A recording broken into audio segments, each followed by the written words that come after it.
আল্লাহ তাআলা আমাদেরকে কুওয়াতে বাসনা দিয়েছেন। যাদের দৃষ্টি শক্তি নাই, যারা অন্ধ, যারা চোখে দেখে না, তাদের কি বেদনা, তারা কি বেদনা নিয়ে দুনিয়াতে চলে, তাদের কাছে গেলে আমরা অনুভব করতে পারবো।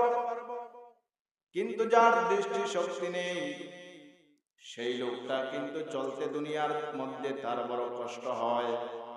আল্লাহ তাআলা কিন্তু আমাকে আপনাকে অনুগ্রহ করে দুইটা চক্ষু দিয়েছেন। দুইটা চক্ষুর মাধ্যমে পৃথিবীর সবগুলা দেখার জন্য আল্লাহ তাআলা সুযোগ করে দিয়েছেন। দেখা মাত্রই তোমার প্রিয়জনকে তুমি চিনতে পারো, তোমার এলাকার মানুষকে দেখা মাত্রই তুমি চিনতে পারো কে আব্দুর রহমান, কে আব্দুর রহিম, কে আব্দুস সত্তার তুমি পরিচয় করতে পারো।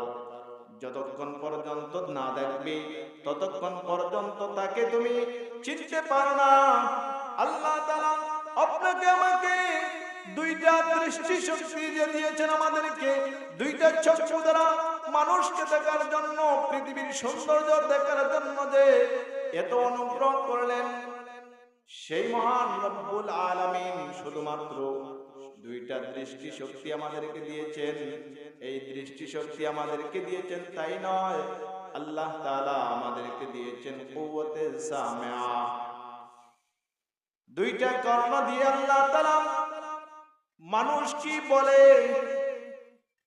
আমরা সেগুলা শুনে আমরা বুঝতে পারি একজন মানুষ কি বলতেছে, কি বুঝাইতে চায়। যখন সে কথা বলে তার কথা থেকে আমরা বুঝতে পারি সে তার মর্ম কি বুঝাইতে চায়।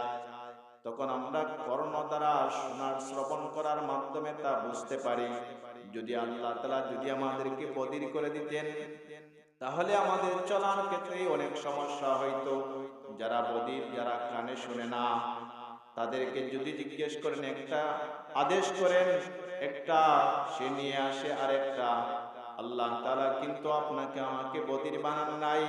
আল্লাহ পাক রব্বুল আলামিন কিন্তু আমাদেরকে দৃষ্টিহীন বানান নাই। আল্লাহ পাক রব্বুল আলামিন কিন্তু আমাদেরকে হাত ছাড়া বানান নাই। আল্লাহ পাক রব্বুল আলামিন কিন্তু আমাদের জিহ্বা ছাড়া বানান নাই। আল্লাহ পাক রব্বুল আলামিন কিন্তু আমাদেরকে নাসিকা না দিয়ে বানান নাই।